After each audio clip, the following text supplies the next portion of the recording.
On va inventer parce qu'on peut pas dire la vérité. D'abord parce qu'on s'en souvient pas vraiment. En fait. On s'est rencontrés pour la première fois en novembre 2015 au Salon du Livre de Beyrouth pour la sortie du Piano oriental. Et de boussole. Et tout de suite, on a vu comment ces mondes communiquaient, comment les dessins de Zeyna, les aventures d'Abdallah à Vienne rencontraient les personnages de Boussole et ces orientalistes. Ensuite, on s'est rendu compte qu'on avait plein de points en commun, qu'on aimait bien se parler en arabe. Et il y a beaucoup de choses comme ça qui se sont... Enfin, ces points communs ont fait comme une espèce d'univers comme ça, où on est devenus amis en fait. Et jusqu'à ce qu'à Tournai, c'était donc l'année suivante en Belgique, je propose à Zeyna, je lui dis mais moi j'avais toujours eu envie d'écrire pour la bande dessinée, la libanaise qui dessine le piano oriental et le français qui avait écrit Boussole. Est-ce qu'on pourrait pas envisager un album ensemble? Prendre refuge, ce sont deux histoires d'amour.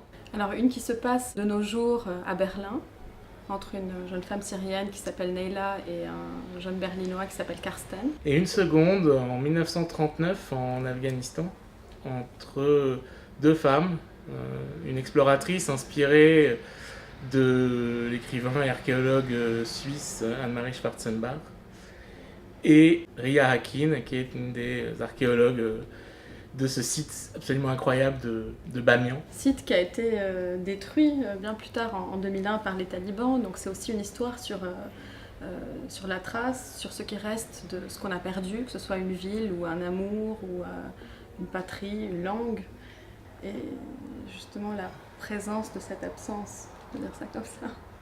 Pas mal la présence de cette absence. On aurait pu garder ce titre-là, tiens.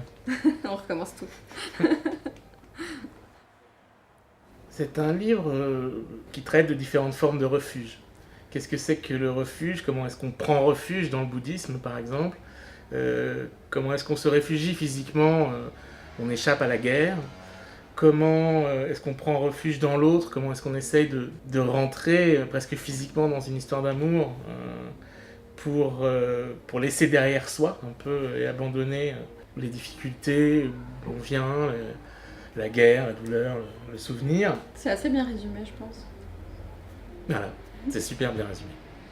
Ça devait être Alep et ça devait être Berlin. Et il fallait que ce soit Bamiyan, non? Qu'est-ce que signifient ces villes en fait pour le livre? Alep, c'est la ville détruite très récemment, marquée par la guerre, qu'on laisse derrière soi. Berlin, c'est la ville qui a été détruite encore bien plus tôt, parce que Berlin a ce rapport à la destruction, À la mémoire, à la mémoire, voilà, à la toutes trace. ces choses, Et Bamiyan, c'est une non-ville, justement. C'est un espace complètement ouvert, mais qui lui aussi est touché à la fois par la possibilité de la destruction, le lointain. Et est-ce qu'on aurait pu choisir d'autres villes?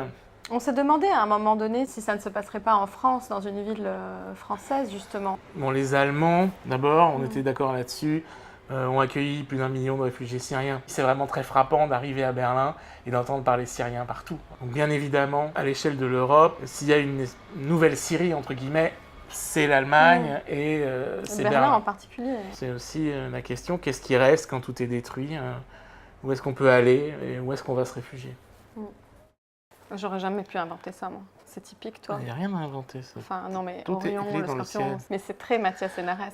L'astronomie est très présente dans l'album. C'est je pense, un des thèmes importants. Et c'est un peu comme lire le ciel. C'est comme si tout d'un coup, le ciel se mettait à vous raconter des histoires.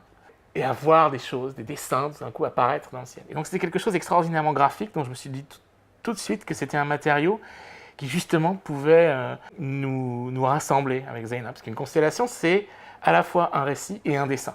Quelle est l'histoire d'Orion et pourquoi est-il constellé?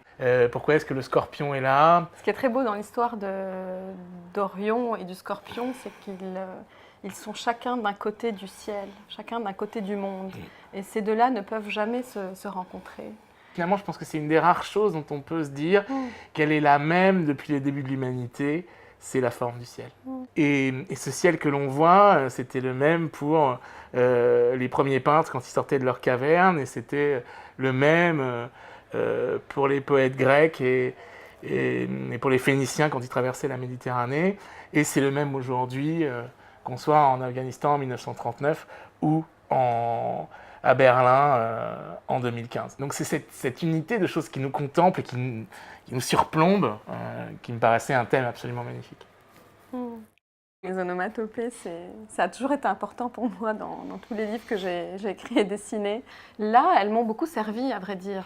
D'abord pour les transitions. C'est vrai que de passer du Berlin d'aujourd'hui à Bamiyan de 1939, c'était pas toujours évident. Et puis c'est très tentant. Enfin, moi, quand je dessine, j'entends le son de ce que je dessine. Et c'est toujours très tentant de donner l'indication au lecteur. Quand on marche sur l'herbe en septembre 1939 à Bamiyan, ça fait ce bruit-là. Scritch, scritch, scritch. Et quand on découpe des airs du persil pour préparer un dîner, ça fait ce bruit-là aussi. Tchac, tchac, tchac. C'est le premier bruit, je pense, non? C'est le premier bruit. Ouais. J'ai été très surpris la première fois quand j'ai écrit une page et tout d'un coup j'ai vu arriver clonk, clonk, clonk, clonk, glop. Oui, bah oui.